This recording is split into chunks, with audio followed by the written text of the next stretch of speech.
up, man? There's a lot of food here. There was a guy I was in prison with this time around, right? Everything he said was, listen, man.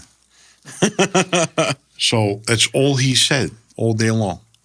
How you like that Napoleon? Oh, wow. It's good stuff, right? Mm. This is the Italian Food Network, brought to you by Top Ramen. Wow, this is good. Back to listen, man. So think about it. The word listen, man, right? It depends what tone you were in. If he was telling you hello, listen, man, how you doing? Right? If it was like just a normal thing, listen, man. Or like if he got nasty with you or you want to get stern with somebody, listen, man. You know what I'm saying? Yeah. Then I had another buddy of mine. I grew up with this kid. Everything he would say is, you know what I'm saying? I go, yeah, I know what you're saying. You see what I'm saying? Yeah. You hear what I'm saying? You know what I'm saying. I go, if you say what I'm saying one more fucking time, we go work out. Let's say you're going to go do like the other day I went to go lift weights, do chest and back. You know, you do shoulders and arms. He would say, we're going to go do pectoralis. He would spell the name of the muscle. Today I'm going to do my buttocks. Biceps? Buttocks. No, it's buttocks. Oh. Legs. Yeah. You know, well, I'm going to do my latimus dorsus. Your back, whatever the fuck it is. Yeah, your lats. Yeah. It's just, you know, lats. So now and then I'll get in a mood and I'll be like, listen, man. You know? So listen, man, how was that Napoleon? Napoleon was something else. I can't believe I've been sleeping on Romanelli's this whole time. I'm going to have a little rainbow cookie. So again, you had another couple of questions you wanted to know. Yeah, man. Tell you. Listen, man. What was like the unspoken etiquette at the table when like you guys were having serious conversations? You're at a dinner table. What was some of that unspoken etiquette? A family table or you're talking about like a... Business. Like a sit down? Sit down. I tell you, there was that many sit downs over dinner. Because a lot of sit downs, you don't know which way it's going to go. Mm. You don't want to be there for that long. It might not take that long. So there was never eating at the serious conversations? I don't think there was. I think there was obviously dinners that took place at serious conversations. But the sit downs that I've been in were always over like, you know, coffee and, you know, maybe just not even anything, just meeting. Let me tell you something. You heard the expression breaking bread with somebody, right? Yeah. If you're going to sit down and break bread with somebody, you knew you were going to be at that table for at least an hour. Mm.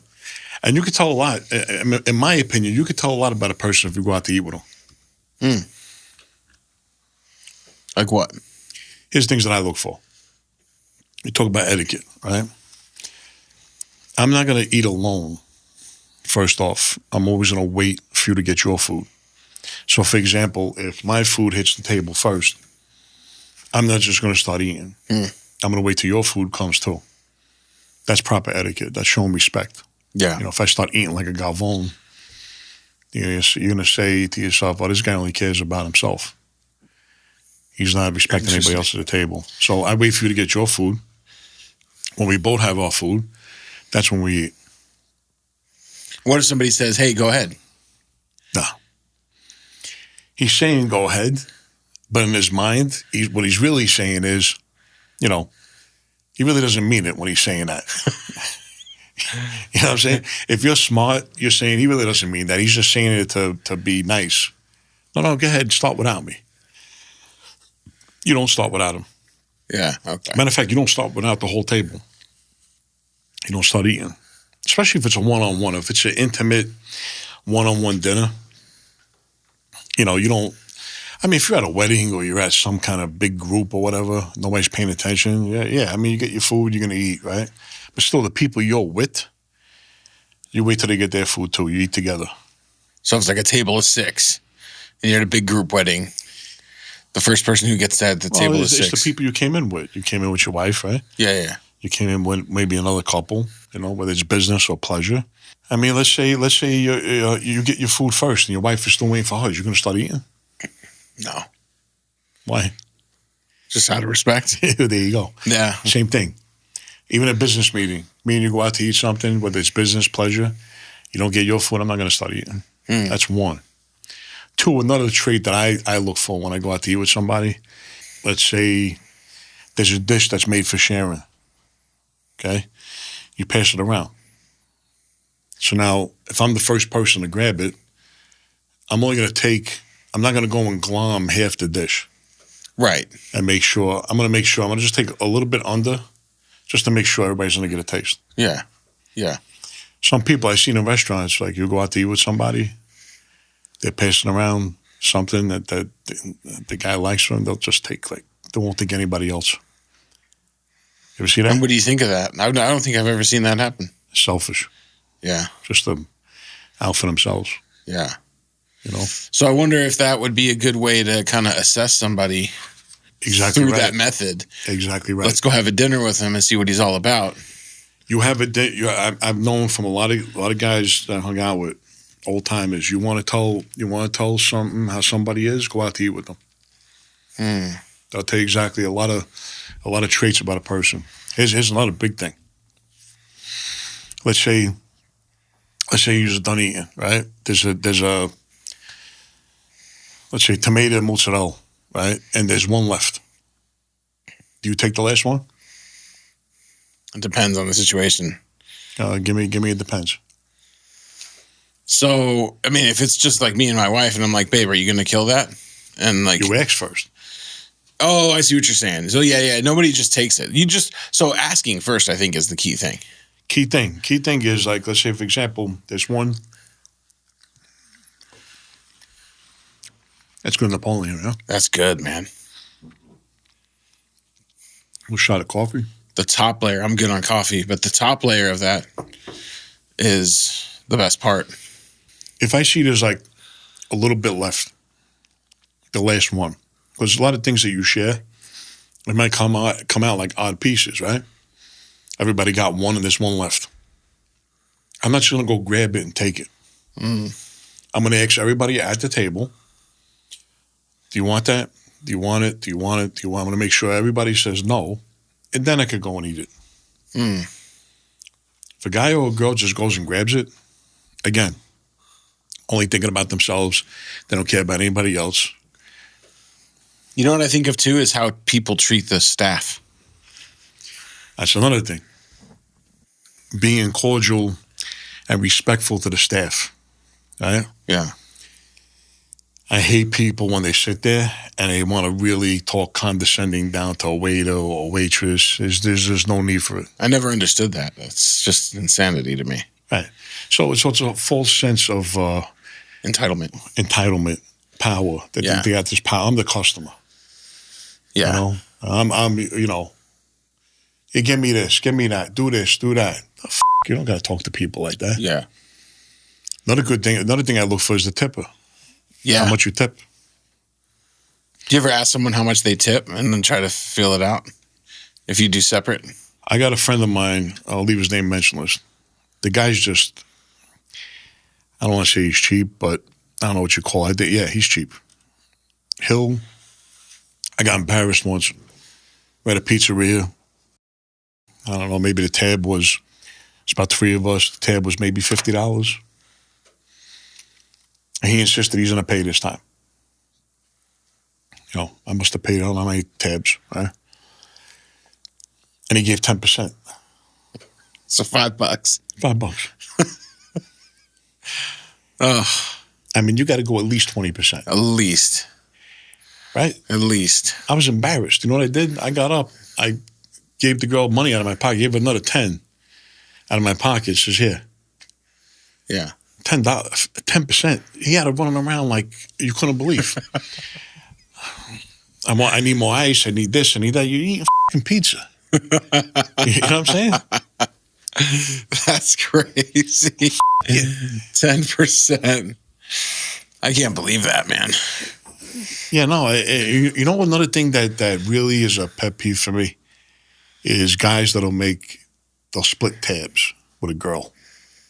With a girl, I can't believe that. I can't believe that. I tell you this I almost got into a fight. This is going back, not recently, but this is going back when I first got out here, right? This is going back to like 2000, early 2000s, right? Now, forget, I'm dating this girl. It wasn't Valentine's Day, because I never actually go out on Valentine's Day. I always go out either the day before or the day after, right? Mm-hmm. You beat the crowd, you know? Plus, it's like too cliche for me, like, you know, on Valentine's Day, you know? Mm-hmm. So anyway, I take her out. She wants to go to the Point, Tapatio. Yeah. You know, the revolving... 7th Street over there. Yeah. Yeah. So I take her up to the hotel, the revolving bar, take her exactly where she wants to go. We sit down, you know, order up, whatever. There's a table next to us, guy and a girl. Waiter comes, they're checking out. The guy says, you know, the waiter asked, is this together or separate? He goes, no, separate. The girl was dumbfounded. Now, as the waiter leaves, he gets up to go to the bathroom. The waiter comes back with 2 checks, split. The girl's just looking like she's like dumbfounded. I'm like this. I leaned over. I didn't even know the girl. I says, hey, give me that. Give me your tab. I'm paying for it. And she was just like, I said, you with this guy? She goes, yeah, it's my boyfriend. Your boyfriend? He always does it? That's just the way he is. Just the way he is. You got to get another boyfriend. Yeah, the guy comes back from the bathroom. You know, he wants to know, hey, what's going on? What's this? I said, I tell you what's going on. I said, you cheap bastard. I said, hey, you make a girl pay in your company? The is wrong with you? He said, what's my girl? Yeah, that's right. That's right. It is your girl. I said, you should pay the fucking tab. So we go face to face. You know, they break it up. Right? He gets embarrassed because now the girl wants to sit with us. I said, come sit with us. I ain't minding my business. And you just saw this from across? Yeah. You were just a regular patron at that one. Oh, okay. Wow. The girl sits with us. He starts pouting like a little baby and leaves. She sat there. She had a couple glasses of wine and she started telling us everything. You know, my girl's like, listen, you gotta find somebody else. Who does that? That is just wrong. It's wrong. I would never let, here's the thing, it's not a manly thing. I mean, look, I look at it like this way. Maybe I'm old-fashioned. A lot of guys will do that today. They want to split tabs. I don't understand the splitting tabs. How do you call yourself a man? Like the way I was raised, where I come from, I really believe a man's job is to provide. Your sole job, if you want a relationship and you want a family, you want to have a family, your job, your everything, your being should be, your main focus should be to provide for your family and make sure you take care of them financially. Mm-hmm. Make sure they got a roof over their head, all the bills are paid. They don't got to worry about that. That's a man's job. Mm. But now here's where the problem comes in. I believe a woman's job is you're supposed to take care of the man, the house, and the kids. Right? So I'll take care of everything. Yeah. You take care of the other side. A lot of women don't want to do that today. Yeah, I think the culture shifted, man. That's the problem. And I don't think it's the problem that the culture shifted. I think it's fine. I think there should be a culture shift behind that. But when I think about you are out to dinner with your lady, it doesn't matter what they're doing. They could be taking care of the family, not taking care of the family or not. I don't know what it is. Maybe it is just an old school thing. I think you should pay the tab. I don't understand. I think, and that's just how I grew up, I guess, too. But I mean, at the same time, like, I don't think women should just be relegated to, oh, you're in the kitchen or anything like that. I think that's also nonsense, too. So I think there's a fine line between. I'm not saying a woman should just be barefoot and pregnant. Right. I'm not saying that.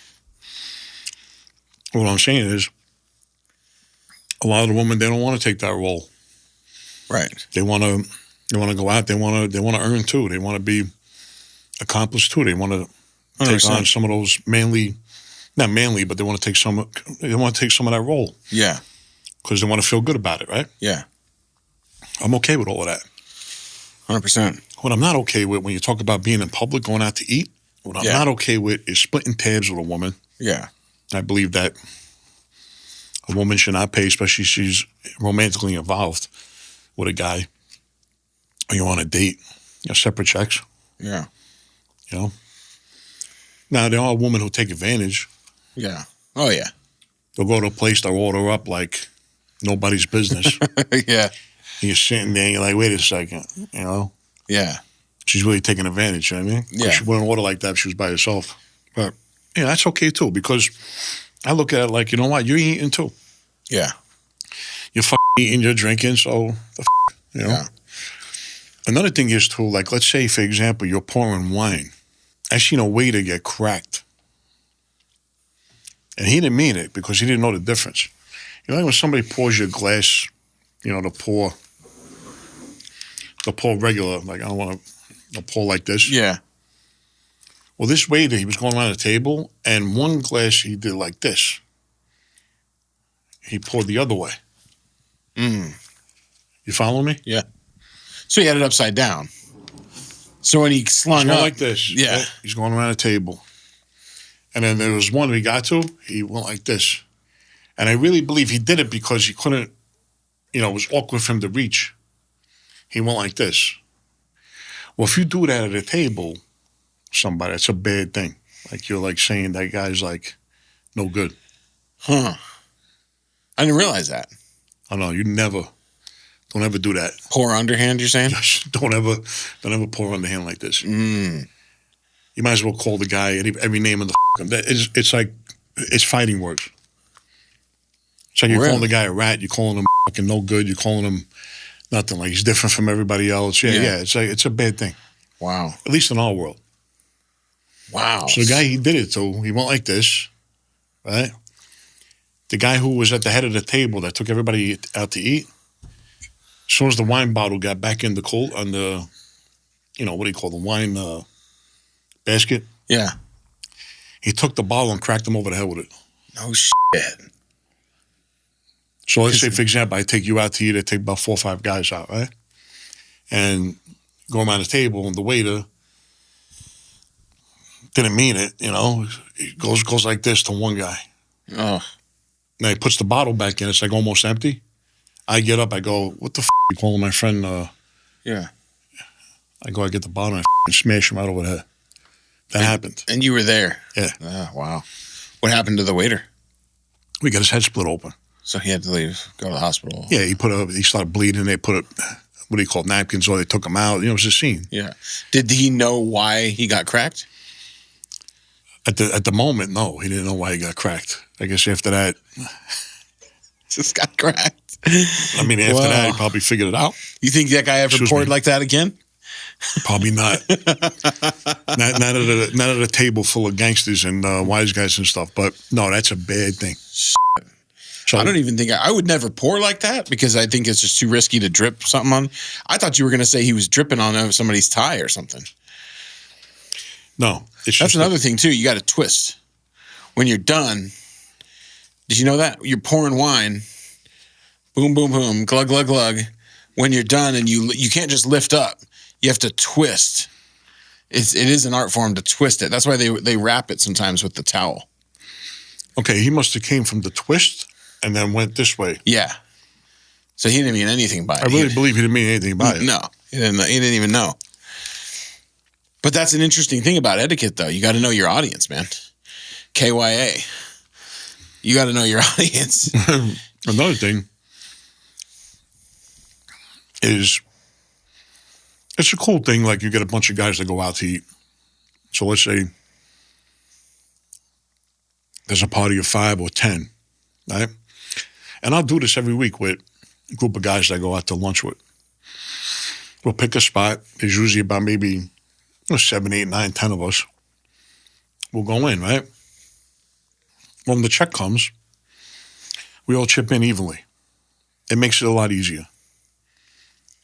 Even if one person orders a little bit more or whatever. Well, now here's the thing. There's the flip side to that. Years ago, right? Not this group, because this group's a different group. There's another group that I used to go out to these lunches with. Matter of fact, I used to belong to the cigar club, right? I used to smoke cigars like avidly. Like I love a good cigar.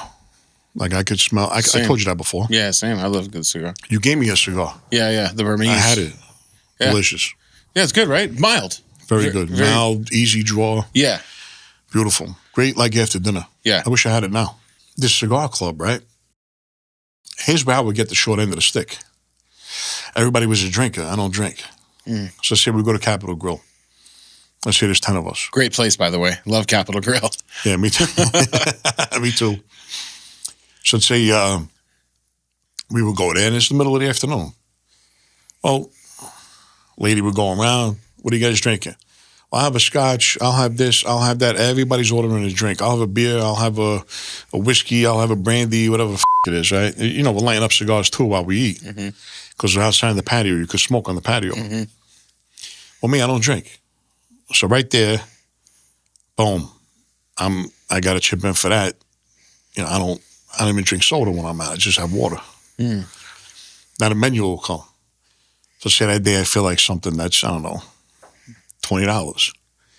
They're ordering steaks and Lobster. they're ordering up. Yeah. So I'm looking at it, right? So not that I'm not cheap. Right. But some things just don't make economical sense to go do. Right. Week after week. Yeah. Right? So there's the tab comes, let's say we all got to chip in, I don't know, let's say it's $50, $60 a piece. But if I don't want it on my own or if I want to went with somebody else, maybe I order $20, $25. Yeah. After a while, I started penciling it out. And I'm saying, wait a second. Doing the math. These tabs are getting out of hand. One day it was $80, another day $100. I'm saying for lunch, you can't justify that, you know. And I'm looking at it and I'm saying all I had was a salad and a soup for $100. You know what I'm saying? Yeah, 100%. In that case, it doesn't work, right? But the group that I got now, we go out. Everybody's pretty much on the same page. Like everybody's. I mean, what a great one day. One day you got to come out with us. I'd love to. Yeah, what a great bunch of guys. You know, nobody sits there and gets pounded and gets drunk or anything like that. You know, sit down. It's like everybody's on the same page. You know, nobody cares about paying. Every guy there would pay the tab, including myself. It just makes it easier when you go out with 10 guys and you go, okay, the bill's $400. Okay, so figure in the tax. The tax is already figured in, but figure in the tip and everything else. All right, $50 a piece. And, we tip at least 20% to the waitress. Yeah, the waiter, $80. $80. Yeah. But breaking bread with somebody, even the bread itself. Okay, so let's say a basket of bread hits the table. You know what you look at? Are you the type of guy that'll grab the whole fucking loaf? Like put your hands over every piece of fucking bread, then take one piece of bread? No. You only take the one piece, man. You only take the one fucking piece. Well, even if you not take it. What I'm saying is before you take it. I've seen people, they put their hands in the bread basket. They'll touch the whole loaf. That's what I mean. And then take one piece. Yeah, you only touch the piece that you're taking. Thank you. Yeah, no, you can't. I can't do that, man. That's another thing I look for. Another thing is double dipping. Oh, no, that's a sin. Remember the Seinfeld episode, double dipping? Oh, I love Seinfeld. Who was double dipping? I think it was Kramer that was double dipping. Somebody called him out or whatever. But you can't double dip. Once I see double dip, I get turned off. Like spinach dip. Yeah, no. I was at Houston's once. I'm at a table. This f***ing guy goes, he grabs a tortilla chip, puts it in the spinach dip, boom, takes a bite, puts it right back in. I got the whole plate. I said, here, motherfucker. Here. Just got the whole thing. I said, here, it's yours. It's yours now. Now, who cannot take the full chip down anyways? When you dip the chip, don't you just eat the full chip? Or is that just me? Because I'm a gavon. Right. No. You eat the... well, I don't know how... Generally speaking. Yeah, generally speaking, you probably eat the whole chip, just right? Eat the chip. I don't know why he had a chip left or what side, whatever it was, but all I know is that he double dipped. Once he double dipped, I just pushed the whole plate in front of him and just said, here, that's yours. Well, what do you mean? So you're double dipping. Can't double dip. Can't double dip.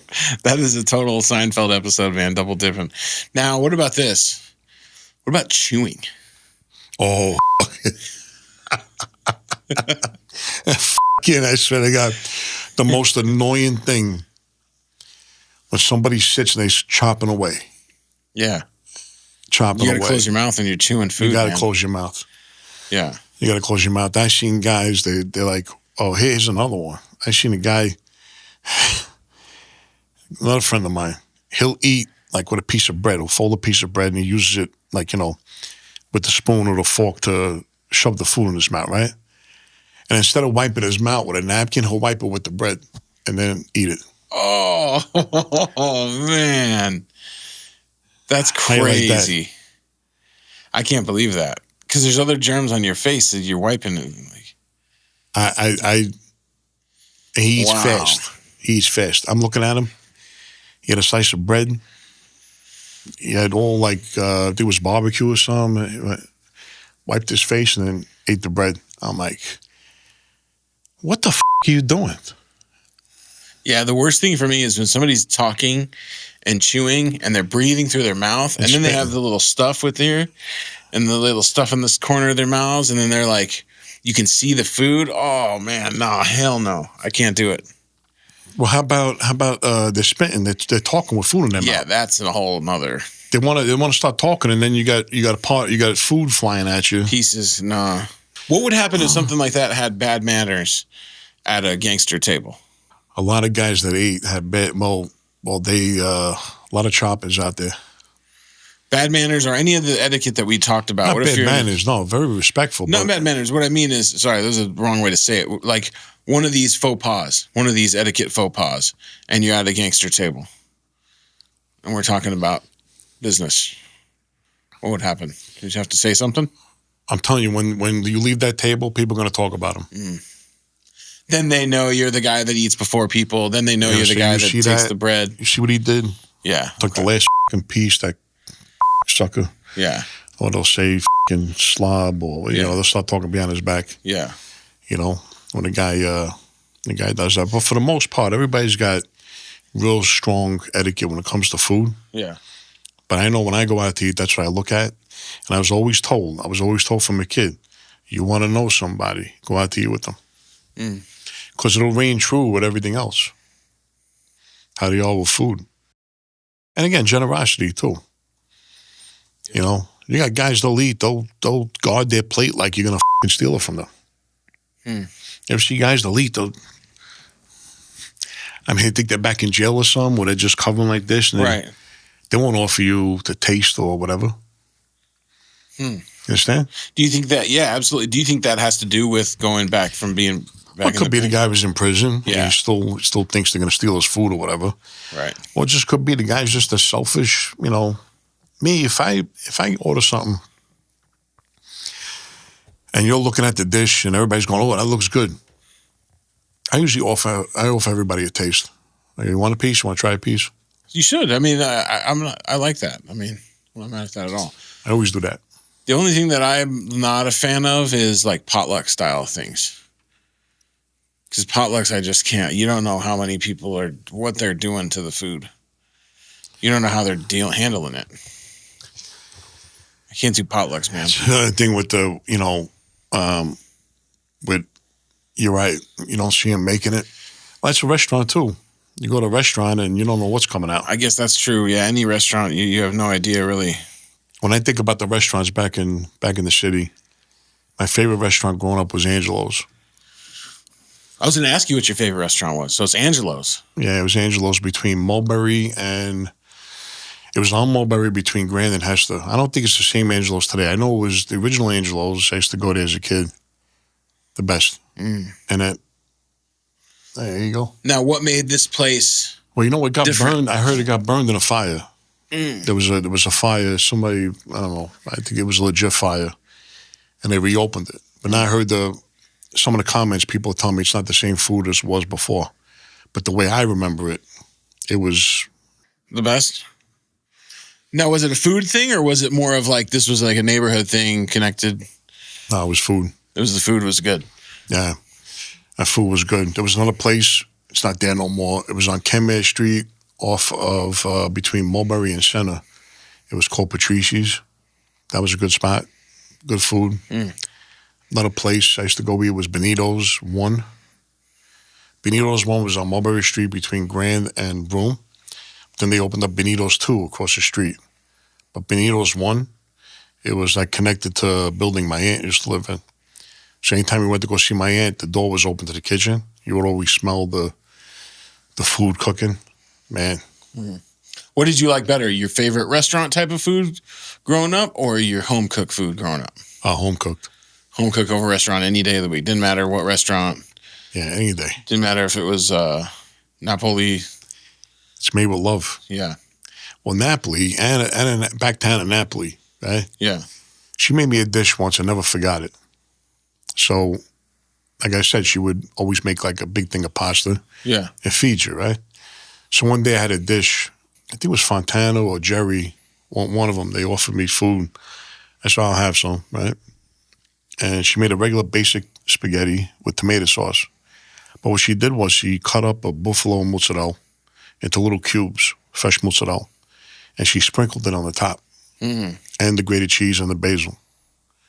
Well, we never had it. Well, not that I never had it before, but we never did it like that. Yeah. I guess in Italy they do, or she did. Man, it was delicious. Because you got the texture from the mozzarella, which was kind of cold, right? Well, right. So she cut the fresh mozzarella up into little cubes, Right. and that got sprinkled on top of the spaghetti was already mixed in with tomato sauce, Right. and she swirled it. Tomato sauce was phenomenal. Yeah. Hers was. Then she put the fresh mozzarella on top, and she put the grated cheese. And man, I got a fork and a spoon, and I friggin' dove into that. What was your go-to order walking into a restaurant? Let's say Angelo's.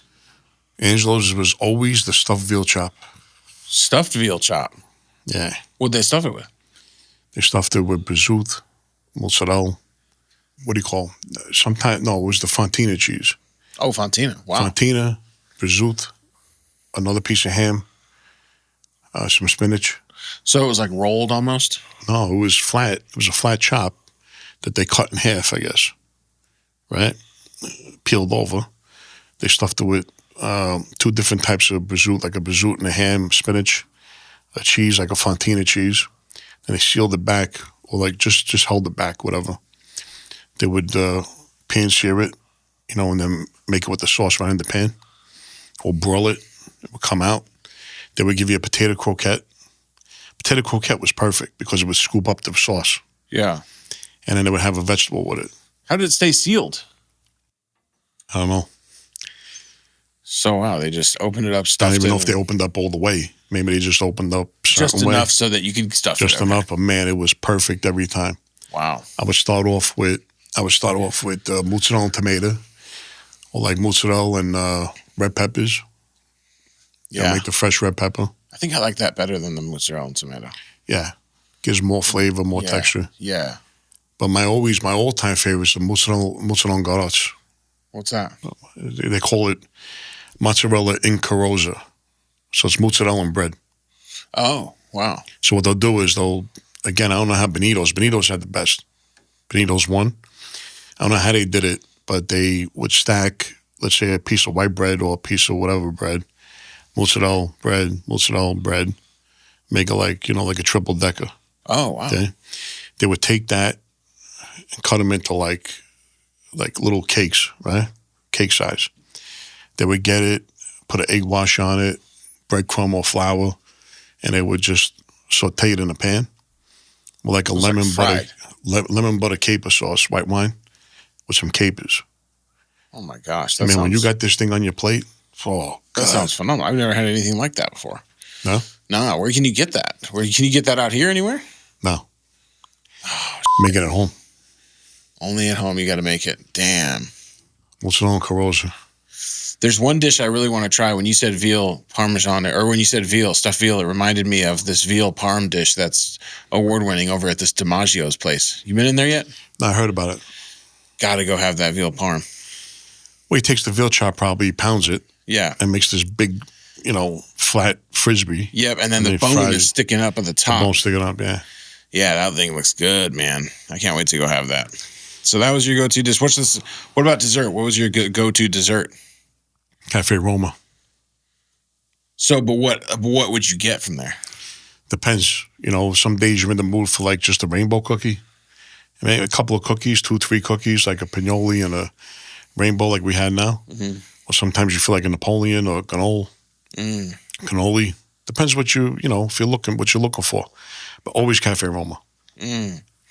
So that was the dessert. But what if you were out at another restaurant that wasn't Cafe? Then would you leave the restaurant and go to Cafe Roma specifically for dessert? No, like depends what restaurant. Let's say you're at Angelo's, right? I'd probably go to Cafe Roma. If I was in a restaurant in the neighborhood, I'd probably go to Cafe Roma after the restaurant. Oh, really? Okay. Wow. It's a different venue. It's another thing. You walk off your meal a little bit. Yeah. You go there. Yeah. I tell you what, the best dishes of pasta was in a pizzeria called Sal's Pizza. They got a Sal's out here. Sal's Pizza. I mean, it's a popular name, Sal, right? Sal's Pizza was on the corner of Broome and Mott. My father had a club on 369 Broome, like a social club. Mm-hmm. And then right next door was Sal's Pizzeria. In Sal's Pizzeria, there were two guys from Italy. You know, we used to call them greaseballs, but they were nice people. And what they did was they made these individual pies, like, you know, just regular oven, 10-inch pies. Phenomenal. But they used to make calzones too, baked, and then fried calzones. You ever have a fried calzone? Oh, calzone fried. No, I can't say that I have, man. No. I know you haven't because they don't have them out here. Yeah. What they'll do is they'll get the regular calzone. They would make individual calzones, right? They bake it first? No. Oh, so the whole thing was fried. Yeah, so they would get the regular individual calzone. You know, if you got, you know, sausage in there, pepperoni, or if you got meat, whatever, or just a plain calzone. You know, the ricotta, the mozzarella, everything in there. They would fold it over as if they're going to go bake it. But instead, they would spin it in the deep fryer. Then they would get these spoons and, you know, move it around. Like move it around so it doesn't get stuck. Once you hit golden brown, pull it out, cut it in 4, put a little grated cheese on it if you want. Unbelievable. Man, and it would make it crispier texture? The taste takes on a whole different level. Like when you fry the calzone. When I had the restaurant out here, I was doing them. Fried calzones. People don't know what it is. And you don't use the word fried on a menu because people think it's unhealthy, by the way. You got to go crispy. Right? Crispy. That's the secret. Okay. Back then, they would go fried calzone, so people don't think nothing of it. Today, you put fried calzone, people are not going to order it. Once I started putting crispy calzone on there, people going crazy for it. What do you think the guys back home in the old neighborhood and stuff like that and some of these gangsters would say about, like, these foodie influencers? What would they say about all this shit? They'd be rolling in their graves with this type of shit? Check this food out. Boom, boom, boom. No, I think my guess is a lot of them probably watch the food influencers. Because listen, I if I want to try a place out, let's say, you already went into the place. Yeah. And you already investigated it and did all your thing. Yeah.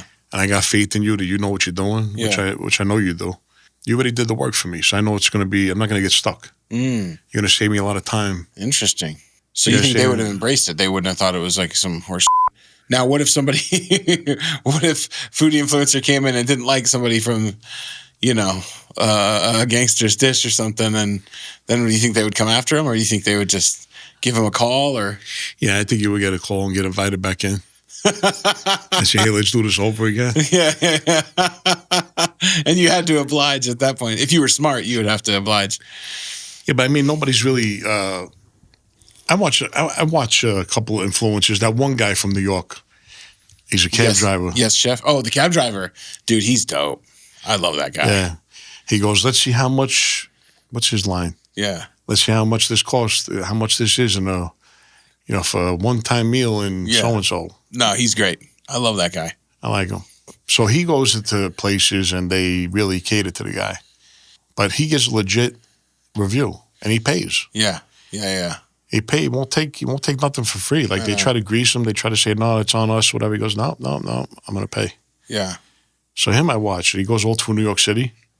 Yeah. It's cool to watch.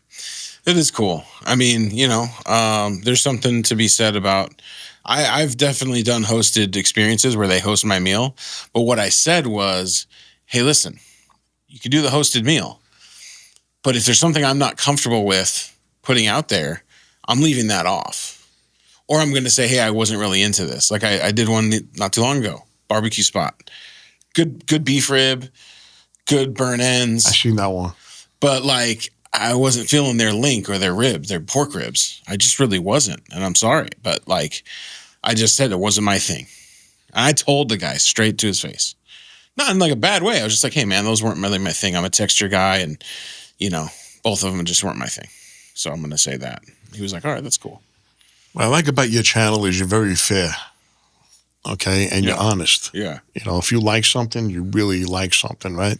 Yeah. If you're not crazy about something, you really don't bury the guy. Yeah. You'll just say, hey, it's not for me, maybe it's for you. Yeah. You know, so I like the way you do your stuff. Not because we're friends. I like the way you come across. And like I said, I don't trust a skinny chef. Right? You know what I mean? Trust a skinny chef. Yeah, I mean, the guy's a skinny chef. You're like, what kind of chef is that? You know? You got a guy who knows food.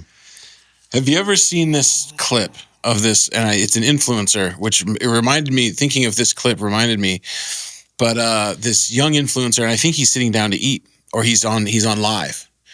And he's like a young kid or something. Not young kid, but you know what I mean, 20-something. And he sits down and he's on his live stream, and this guy comes up and he said, hey, listen, you got to get the hell out of here. You know, he's like, I'm a gangster and you shouldn't be here right now, and you got to fucking leave the restaurant right now. And the kid's like, he's like, all right, well, he's like, no, you're not listening. You got to leave right fucking now. You seen that clip? Was that like a prank or was it wasn't real? A prank. Okay. I don't know if it was real or not. People were like, oh, a gangster would never do that.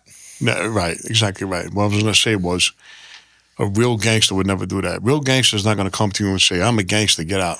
No. That's what we call a jerk off. It's not going to come up to you and go, I'm a gangster, you got to get out of here. No. So that wouldn't happen. So that was not real in terms of that guy was a shit thing. No, maybe they were like in cahoots together and said, okay, let's put this thing in for views or clicks. Like they had it staged. Oh, okay. You know what kid I can't stand? Nothing personal. Talking about influencers. Yeah. This kid that goes around, he goes into every restaurant with a fucking baseball hat, doesn't take it off. Called Yes Chef. Oh, you don't like that guy? It's a fucking nose. Why? What's wrong with Yes Chef, man? Can't stand him? No, it's not that I can't stand him. I go, look at this kid. Like, he wouldn't be getting any of this attention if he had not had this channel. Yeah. But what I can't stand is when somebody comes into a restaurant and they don't take their hat off. You know, it's so funny you say that. I've seen a couple influencers here locally, and a lot of the flack they get of going into these restaurants is they have their hat on. And I see the comments, and they say, take your hat off, take your hat off, take your hat off. I never understood that. I personally wouldn't wear my hat in a nice restaurant. But I just grew up. There he is. I personally... I mean, you don't want to punch this kid in the face? Nah, I mean, no. I'm not saying... All right, let me take that back. You don't want to hit him a crack? He doesn't bother me that much. I mean... It doesn't bother me. Just fucking take the hat off. The hat inside of a nice restaurant, I wouldn't do personally. That's just me personally. I just wouldn't wear a hat. Any of my videos you see, if I'm in a nicer restaurant... Now, a fast casual, I wear my hat. That's different. What I'm talking about is this kid, this clown. He'll walk into a joint that's like a Michelin star, whatever the it is, right? And he walks in there and he leaves his hat on. Yeah. Yeah, I don't know about that. If it was my restaurant, I would walk over to him and say, hey, you got to take the hat off. What if he said no? You got to get out. You got to get out of the restaurant. That's really funny. I wouldn't care. I'm not going to tell him, hey, I'm a gangster, you got to get out. Right. I'm just going to go, hey, appreciate if you take your hat off. Yeah. If he goes, no, I'm not taking my hat off. Okay, good. We're not going to serve you. Yeah. Well, I'm going to leave. Okay, good. We're asking you to leave. Simple as that. Where do you think that came from, the language of saying something without saying something? Where do you think that the idea of that was born from? Want to get this kid off this thing? This yes. Now, here's the thing. I get it. He goes around to kiss his ass because he's got a big channel, a big following, and everything else. But does he really know food? You know what I'm saying? Like, you know, the Turk, they call him the guy. Oh, the Turk. Yeah. He knows food. I think he knows food, yeah. You know what I'm saying? This kid doesn't know food. You know food. Out here, you know food. Yeah. Even if you were in New York City, you would have a field day. Yeah. There's some influencers like the ones out here that are not from here. You could tell they're just doing it just to have a channel and get it. Right? Yeah. You can tell they don't know food. Because I look at their videos, I go, come on, that's not as good as you're saying it is. I was there. I was there. You know what I'm saying? Yeah. I mean, it's tough because part of it's marketing and then part of it is being a foodie. In my opinion, being a true foodie has nothing to do with being an influencer. It has to do with everything with being somebody who appreciates chef-driven cuisines or just good food, even if it doesn't have to be chef-driven, but just good cuisine. So somebody told me, well, I got a lot of good friends around me, you being one of them, saying, hey, why don't you start a food channel? Because they know I'm a foodie. I love food. And I'll talk about food. I could talk about food every day. Yeah. All day, every day, right? Why don't you go around and try restaurants and do this and do that, right? I can't really go into a place and like, I feel bad for a lot. Like, I would feel bad giving somebody like a bad review. Because, especially if they're really trying their best, Yeah. A lot of people deserve to be ragged on online because they shouldn't even be in the business. Yeah. Right? Got a channel that I came up with a name called Mobster Munchies. I like that. So MOBSTA, not TER. Yeah, Mobster Munchies. Excuse me, Mobster Munchies. We bought the name, we bought the whole thing. So it's all ready to go. But what do? You walk into a place, are you showcasing the food? You're just going out to eat. I like to just do it where I'm just going out to eat and I order. And then tell people this is what I had, this is what I think of it. And, if you want to come, this is what I've been through, I know who I watch too is that Dave Portnoy. Yeah, Dave The One Bite Pizza. Yeah, the One Bite. Yeah. What do you think of that? Well, here's the thing. The only thing, I like Dave Portnoy, right? And I like what he does. The only thing that drives me crazy is calling the crust undercarriage. Yeah. I don't know where that term came from. Undercarriage. It's the crust. Yeah. It's not undercarriage. What terminology is that? I've never heard in my life the pizza. You fold it and they go, oh, look at that undercarriage. Yeah. No. I think he started that. He definitely started undercarriage. And now people out there today, they think that's what it is. They'll want to say, oh, look at that undercarriage. Because you'll see people try to copy you. Yeah. They say, look at the undercarriage. No, it's the crust. Yeah. Yeah, it's definitely crust. Right? It's definitely crust. What was your favorite pizza back home? That depends. If I was going for a regular pie, when I say What's pie, regular? Well, if I was going for a regular slice, Okay. like a regular foldable Just slice, a foldable classic slice of New York pizza. I'm going to a lot of places. I would say Ray's, Original Ray's, Joe's Pizza in the Village, Sal's Pizza, the one place I told you about.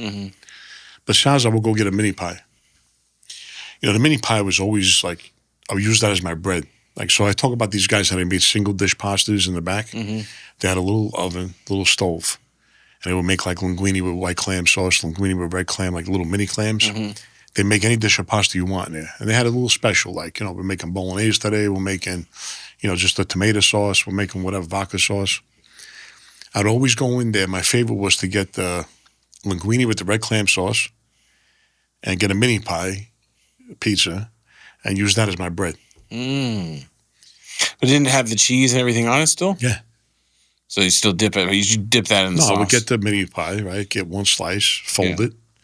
And as I'm eating the pasta or whatever, I'm using that just like a piece of bread. Like a piece of bread. Man, it was.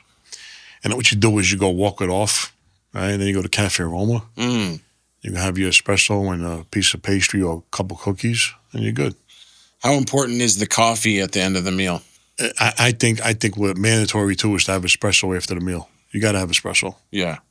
You have to. Yeah. Another thing too out here, right? You got to get the lemon rind. Right? So a joint that I know they know what they're doing, when you order espresso, they give you a little twist of the rind, the lemon rind. Some restaurants, they'll give you espresso. You say, hey, I want some lemon rind. They look at you. They go, what are you talking about? You want a lemon? And they give you a wedge of lemon. And then you're peeling it off yourself. But the lemon rind, what I do is I get it and I'll wipe the rim of the espresso cup. You had lemon rind in your coffee, right? Interesting. No, I don't think I've ever done that. No. I think there was one restaurant, was it? I think the Italiano gave me that. He knows. If I remember correctly, they definitely gave me some limoncello. But we went in there just for espresso and a limoncello. He's got a good limoncello. Yeah, it's good. Yeah. But he does the espresso the way I'm talking about. Yeah. Because he knows. Yeah. So you get the espresso, you have your sugar, Yeah. and you have a lemon rind. Yeah. Usually it's a twist. Or just a shave lemon, the skin. Yeah. And you get that skin and you rub the rim of your Okay, so I don't even think I espresso did cup that. and then you throw it in there. It takes away the acidity. Yeah, interesting. Well, it's not even it's probably just a thing, it's just a thing that I did Just for taste. that I was taught, Yeah. So a lot of times I'll go out, I struggle with that. I'll ask for espresso and I'll ask for lemon rind with it. Yeah. A lot of times it's a struggle to get it. Like that bakery, Paris Baguette. Oh, what do you think of that place? I like it. I went in there, all those French pastries, all that stuff, right? So I'm like, okay, you have a nice piece of pastry with espresso. I asked for a lemon peel, lemon rind. They go, we don't have that. I said, how about a lemon peel? We don't have that. I see lemon on fucking cakes. I know you got lemon back there. Mm-hmm. Oh, you want lemon? Yeah, give me a lemon wedge. Shit. So here I am. I get the lemon wedge and I'm cutting Cutting the wedge off. Now, do you think that the soul of these Italian-American restaurants has changed from your era to today? Absolutely. Yeah. Most of them. Why do you think that is? Nothing's the same anymore. Nothing's the same. You think that's more of a COVID thing, or do you think it's before COVID? I think in time everything evolves. Like the stuff that I'm used to as a kid. Yeah. Probably the old timers before me were like, oh, things ain't the same no more. Right. It never is. It never is. What do you think that is? It's just people just growing up and People care less. people care less. People care less. Do you think it's a money thing, or do you think it's people's parents? Hey, listen to this. Like you get places where the kids, they'll inherit a place and they'll carry on the tradition. And you get kids, grandkids, they don't care. Yeah. And here's the It's thing just a too. lack of caring. People's palate change. Like Yeah. you got people today. Like when we go to, we don't go to Olive Garden. My grandmother would come back from the dead and hit me with a f***ing gravy spoon. I hear the peanut gallery. So what I'm saying is, you go to Olive Garden, right? They get the bread basket, Yeah. right? To me, it's like Pillsbury dough. Yeah. You don't like Olive Garden? What's wrong with Olive Garden, man? So I'm saying is, my kids like it. When you hear your family. Yeah, right. The kids like it. Right. When I take the kids, I'm not saying I've never been to an Olive Garden. I have. The kids, you're stuck somewhere. Yeah. You're in Flagstaff for something, or you're in a joint. Right. Olive Garden's there, right? Sedona has a really good Italian restaurant. I've been there. Yeah, that guy's just sweating, just cooking up right Yeah, there. I've been there. So anyway, Olive Garden, right? So now, if you put a basket of bread, what I feel should be bread, people that go to Olive Garden would sit down and go, who burnt the bread? Who burnt it? Because we like the bread, really baked and done. Olive Garden, you go in there, it's just like White. Yeah, it's not real. I wonder if you could order extra crispy on that bread. I don't know. I never tried. But you know what I do eat in Olive Garden I don't go to Olive Garden. I wind up at Olive Garden. Does that make sense? That should be on a shirt. I don't go there. I don't go to Olive Garden. I wind up at Olive Garden. Yeah. So Oh man, that's funny. when I do wind up there, I eat the salad. Yeah. Salad breadsticks. No breadsticks. Just the salad. Yeah, like the salad will come out cold. I like that. I wonder what it is about their salad that's so much different. It's because they chill it? I think because they chill it. Because it's all the same stuff. They're not putting anything, There's nothing special about it. It's just like, I think when you eat it with the bread, I think that's why people love the salad. Because the texture of bread and salad together is really good. Well, I tell you what's really good that, you don't realize. It takes on a whole nother level of taste, I think, is when the red wine vinegar hits the tomato sauce. Red wine vinegar on the tomato. Oh, yeah. Okay, so when we eat pasta, right, on a Sunday, Well, let's say you eat at home pasta with you have family that's Italian, right? Yeah. At what part of the meal did he eat the salad? Well, technically, it's supposed to be at the very end. That's how they said that it is. Right. This is my wife's side of the family. She's Italian, and so they said that the salad is the last thing Yeah, it is. that they eat. Yeah, which is crazy to me. I never understood it. I mean, I respect it. I just didn't understand It helps with the digestion. That Yeah, I was guess the it's whole idea digestion. behind it. Helps you digest and all that stuff. But also, what happens is this: you make that salad with red wine vinegar, right? Mhm. And when you eat that salad after in the same dish that you had the pasta sauce and everything, the gravy, Mhm. man, when that red wine vinegar hits the gravy, it takes on a whole other taste. Yeah, that's good.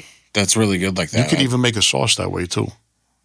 You could put a little red wine vinegar in it. in the sauce itself. Yeah. Now, speaking of courses, is it customary to do the courses like how you said it, where the salad's at the end? Now it's like you start off and you have, let's say, because like when I go to my wife's family's house, we'll have, we'll start off and we'll have, let's say, pasta. Then later after that, we go meatballs and brigitte and sausage. That'll be the second thing. And then the third thing could be the salad, potentially. Have you seen So it? when you go to an Italian restaurant, you're always going to get the salad first. Yeah. Okay. When you're home, if you're in an old school Italian family, Get the salad last. like I could tell you, your wife's family, they know. Yeah, they're old school. They'll eat the salad at the end. They'll leave the salad on the table. The salad's going to get just a little soggy, That's okay because you're going to get it. You're gonna have the vinegar and everything soak up into the leftover sauce you got on your plate. Mm-hmm. Man, it's not like it. Then you get that good Italian bread, not the Olive Garden, the real good Italian bread. Semolina bread, right? Yeah, semolina. Semolina bread, and you burn it a little bit. Yeah. It's got those little burnt, golden brown, dark golden brown. Man, there's nothing like my uncle used to help out in Parisi's, right? Their bakery. There it is, semolina. Ah, man. When my uncle Tommy, may rest in peace, right? He was close with a Parisi, Frankie Parisi. He passed away too. But the bakery for Parisi's was on Elizabeth Street. No, I take that back. It was on Mott Street, across from Houston. I forget what street that was, but that's where the actual bakery was. The original bakery used to be right underneath their storefront on Mott Street, but they moved it. So my Uncle Tom used to go there and help out at night, to go bake the bread. Man, it's not like walking in there with a stick of butter and all those loaves coming out. Wow. You just cut it right off the stick of butter, right onto the loaf that came out. I go see my uncle there, bring like a stick of butter. Is there a restaurant that doesn't exist anymore that you think about still? There's a lot of good places. Ruggieri's was good. Ruggieri's was very good. La Banchina was good. Patrici's was good. Benito's, I don't know if they're all still open, but Benito's, Angelo's, I know got reopened. Il Cortile's a good restaurant. La Bella Ferrara's a good restaurant. Luna, some dishes. Little Charlie's. Little Charlie's? Yeah, that comes to my mind. Little Charlie's was a fish house. Like Vincent's Clam Bar is still there. But Little Charlie's, you go to Little Charlie's, get a shrimp parm hero. Shrimp parm? Shrimp parmesan. You don't get that out here either. So how do they do that? They're fried little shrimp? You get the shrimp, you bread it, fry it, deep fry it, and you make it Parmesan style like you do the chicken and the meatball. No shit. Unbelievable. You never had it? I've never even heard of shrimp parmesan. Yeah, make it at home. Wow. And then, so what, you just lay the shrimp on the bed of Well, pasta, Little Charlie's, what they would do is they would get the shrimp, right? You would get a dozen shrimp. They would deep fry the shrimp, and they would have it marinating in this sauce. So you got either a mild, medium, or hot. Like a thick burgundy red sauce. Like it really had a lot of taste. They put all the shrimp in there, like a huge hero. Put all the shrimp in there, like really baked bread, Put all the shrimp, the sauce, get the mozzarella, put in the broiler, melt it all up, wrap it in aluminum foil. Man, you have a Little Charlie's hero, shrimp parm, You walk a few blocks, you go to Cafe Roma, get your coffee and pastry. That's a good day. What about delis? What's the good famous deli, or what are some delis from back in the day? Used to be Fontanelli's. Fontanelli was on the corner of Grand and Mulberry. Parisi. But Parisi's was more like a sandwich place. You know, you go there, you get a sandwich. I say deli would be Fontanelli's. Alev, they knocked the building down. I seen. It was on the corner of Grand and Mulberry. What do you think of this chopped cheese thing? Have you heard of this thing? I seen that. What's that guy's name? He goes, never, never, never. Yeah. The Brooklyn thing. Yeah, I never heard of it. I never heard of it. Because there's people that say chopped cheese is authentic New York. My mother-in-law, she can't even stand that. She hates that even people would even say that. She can't even believe that anyone would say that a chopped cheese. She's never heard of it. Well, what'd you hear me say? I never heard of it. That's what I'm saying. You said the same thing. Never heard of it. Never heard of it. What do you think? Why do you think that is? What do you think it came from? Why are they saying that that's authentic now? Again, I think as people are evolving, they're making up new shit. Yeah. Like, you know, you're asking me, like let's say I'm 58 years old, right? Yeah. So I'm telling you about places that I was going to from in the 70s, the 80s, the 90s, right? Don't forget, it's 30-something years later. Mm-hmm. You know, somebody came up with this chopped cheese bullshit. I don't even know what the it is. I never heard of it. I never heard of it. What would the old school people say about this chopped cheese thing? What would they say? Same thing. We never heard of it. Just what is this? What's a chopped cheese sandwich? We never heard of it. What would happen if, like, your famous restaurant up the block came out and they said, hey, Frank, we got a special now. It's called the chopped cheese. You want to try it? And they busted it out. Well, if it was a legit restaurant, they would never do it. You know? I think this is just a gimmicky thing from... I think it's the answer. It's the answer to the Philly cheesesteak. Philly cheesesteak. That's what I was thinking. Right, I think they're just trying to answer. I think they're just trying to answer it. Like, oh, we got a chop. Philly's got cheesesteak. We got chopped cheese. Yeah. You know, you got this. We got bacon, egg, and cheese. Now, bacon, egg, and cheese sandwich was always a thing. Where'd you get where was the best bacon, egg, and cheese? The bodegas. Any bodega? No, certain ones. What was the best bacon, egg, and cheese? There was a bodega on Mulberry between Spring and Prince. It was legit. Crispy bacon, 2 eggs, regular size of American cheese. And it was on that... It's got to be a Kaiser roll. Kaiser roll, okay. It's got to be a Kaiser. Kaiser roll, okay. Wow. I still haven't had one of these things. We've done it at home. We got Kaiser rolls. My wife was in New York a couple years ago. She brought home Kaiser rolls. And then I made the bacon and eggs at home. And then we put American cheese and we did salt, pepper, ketchup. There you go. So that's the closest I've had was bread from New York brought home. But we didn't do it on a flat top griddle. We just... It's all right. You can still do it in a pan. Yeah, we just did it in a pan. We did like that little pan thing that sits on top of the stove. That flat pan or whatever. Yeah, so you got it. Bacon, egg, and cheese. So that was the closest thing I've had. Nice bacon, egg, and cheese. I tell you, growing up as a kid, the hot dog stands. The hot dogs? Dirty Water Franks. Yeah. Now, I'm going to reveal the secret to why they snap. Okay. What is it? They try to hold us to their vest. So we grabbed the hot dog guy and actually threatened him. This is a true story. You threatened the hot dog man? Yes. Oh, shit. A poor guy. No, because what they did was, it was a certain nationality that had all the hot dog stands locked up. Yeah. And you would go there and there was nothing like it. You know, like in the winter time, he opens up the what do you call it? The compartment he has, right? And there's steam's coming up, you know? And then you see the cloudy water and he's grabbing a hot dog, putting it on there. And usually you just get it with everything. So you get ketchup, mustard, sauerkraut, and the onions, right? You get two of those. Huh? No relish? No relish. For years, we're going to this one hot dog guy. We're saying, how do you get the snap? How do you get that? No, I can't tell you. I can't tell you. So one day he got threatened, and he finally gave it up. It's white vinegar. So next time you make your hot dogs at home, because I do it at home now, you put like, a cap full or like a tablespoon of white vinegar in your boiling water when you boil your hot dogs. It'll create a skin and it makes it that snap. Interesting. Is it weird that I never boil hot dogs at home when I make hot dogs? Whenever I get hot dogs at home, like either right now we have these Teton from Costco, the 100%. I always just pan fry my hot dogs. I'd put little scores in them. Right, that's good too. Pan fry them, and then they get a little crust on them, basically.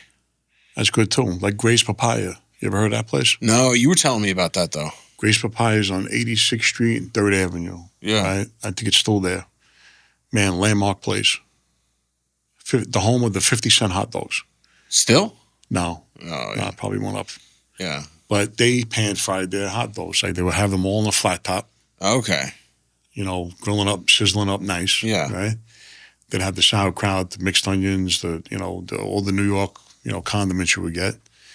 And the hot dog was always bigger than the bun, but you could go there, you could get a couple of hot dogs and a big papaya juice. And the papaya juice, the racket was, you got to get a papaya juice because it helps digestion. It helps you digest the hot dogs. So you would go there, you would get a $20 bill, you leave it right on the bar. Because you're going to have more than one or two or three, so you don't want to keep digging in your pocket, right? Right. So you get $20, you put on the bar, and you just tell the guy, just keep taking it out of there. And how much were they? They were 50 cents. Back then, they were 50 cents a piece. And then the papaya, I think, was like maybe $1.50. That I know that had to go up. That had to go way up, probably. And it was called Gray's Papaya because of the papaya juice, that's it? There was a big Gray's Papaya at that time. There was a Gray's Papaya on 6th Avenue and 8th Street, right across the street from this big newsstand. They used to be there. Everybody used to stop by this newsstand. Yeah. It was like a famous, probably still there. I don't know. I got to go back into the city. Once I get off paper, I'm going to come back into New York. I'm going to start roaming around to see what's still around, No, Probably take a video. I was going to say, that would be great to do a video. If people would want to see that on your channel of you going back to New York and showing people like, this is the spot. This is the spot. Just go into your neighborhood and talk about like this spot. Right. That would be really cool. I think people would really love that too. Oh, definitely. And then I'll see what it's all about. But there's a lot of good restaurants out here now. Compared to when I first got out here, the papaya joint I'm talking about is a landmark. Like if you go to 86th Street and 3rd Avenue, institution. And it's a restaurant, not a cart? No, it's a storefront. Mm-hmm. There's no seats in there. You got to stand. Okay. They'll have like a counter space where you're standing up and eating. Okay. You're not gonna sit down there and get a tab. Right. You're gonna go there, just gonna pay and leave.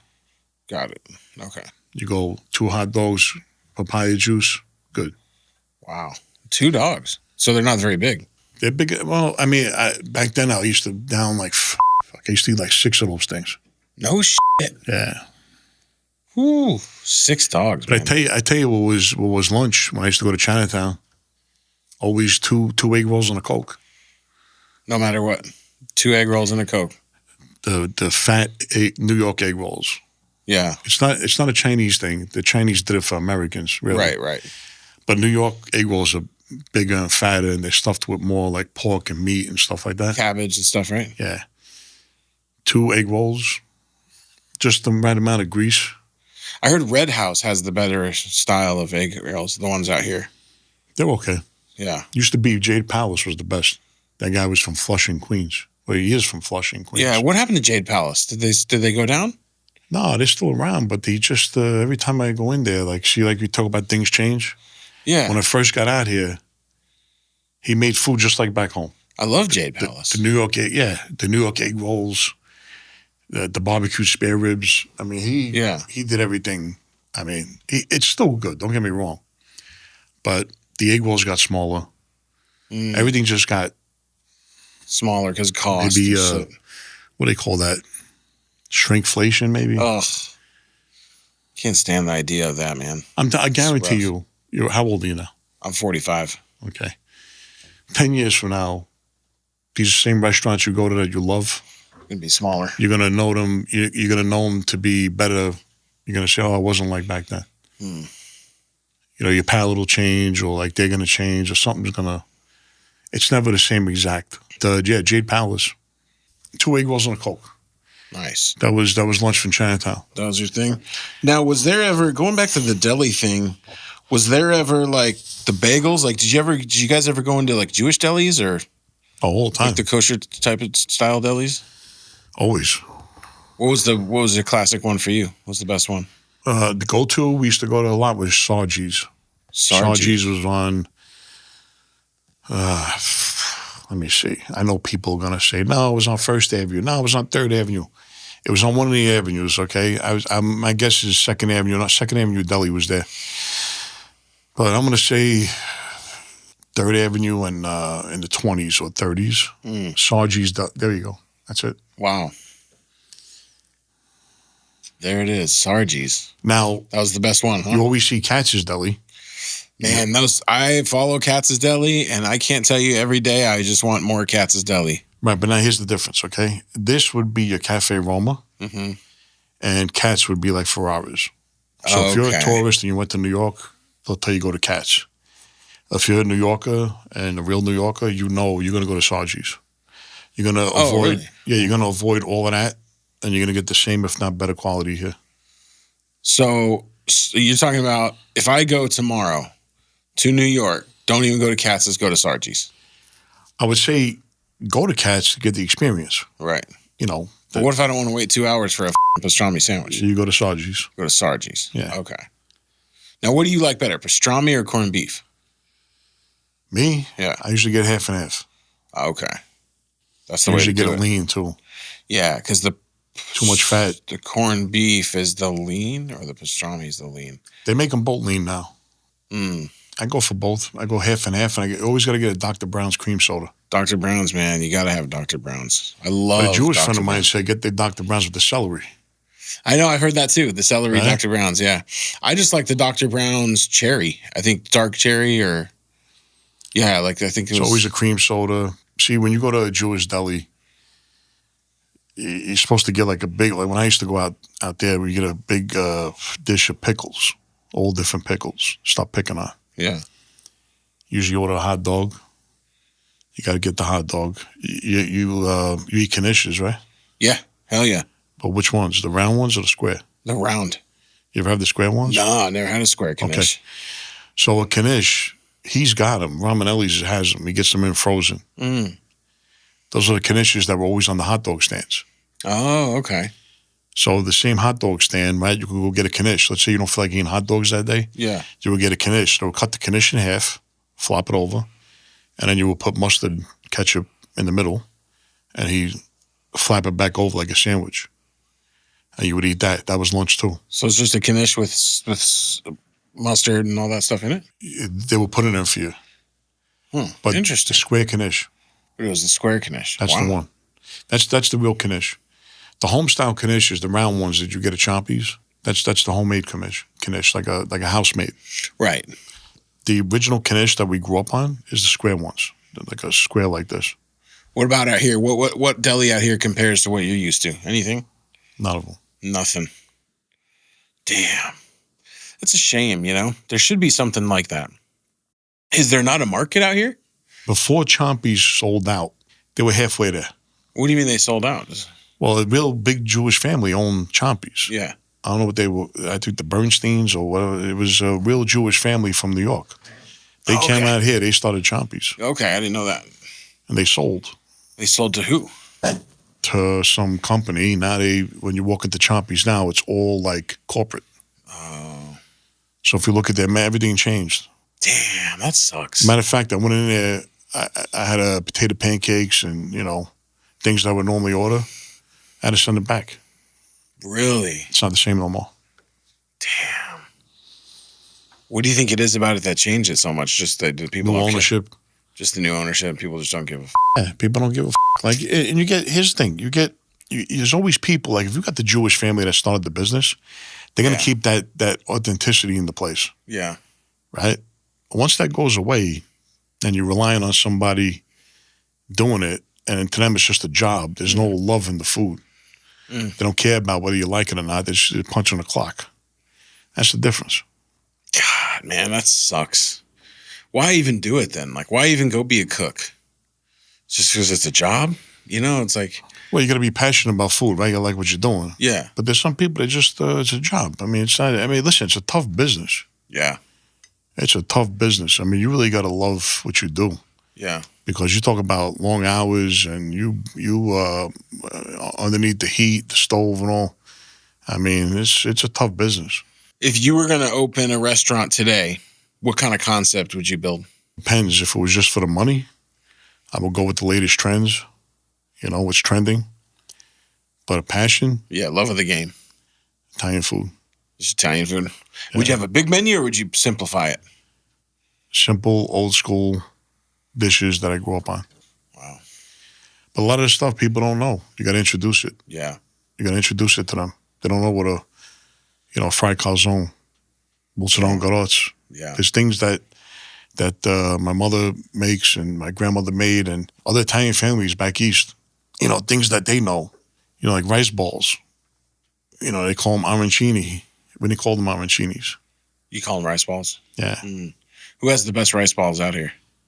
Nobody. I like John's from Rinaldi's, man. I think his are really good. He's good. Yeah. See, he knows some of the deli stuff. Yeah, because he's from New York, so he's got the knowledge. He's not Italian. Yeah. But he knows the difference. He knows. So I agree with you with that.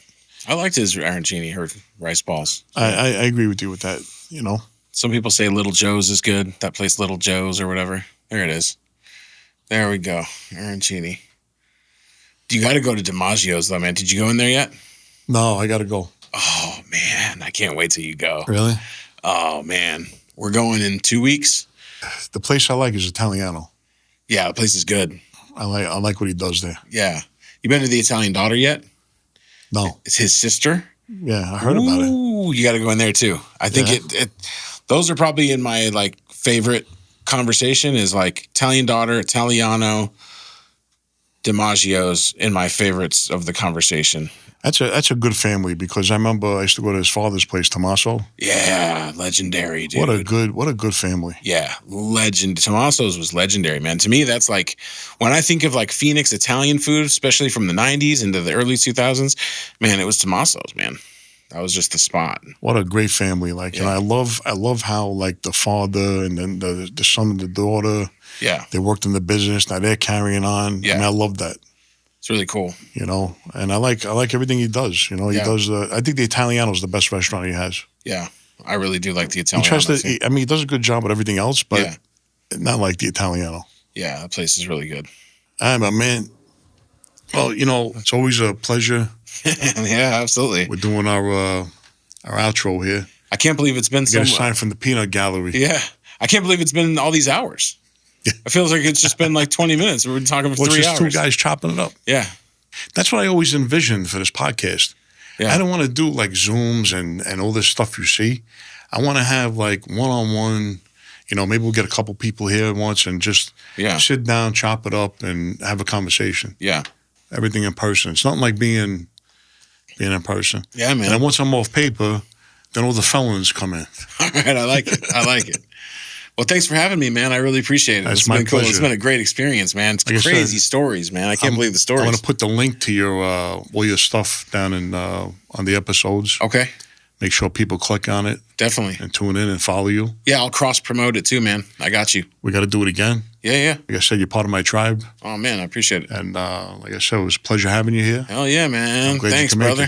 All right, brother. Appreciate it. Yeah. Boom.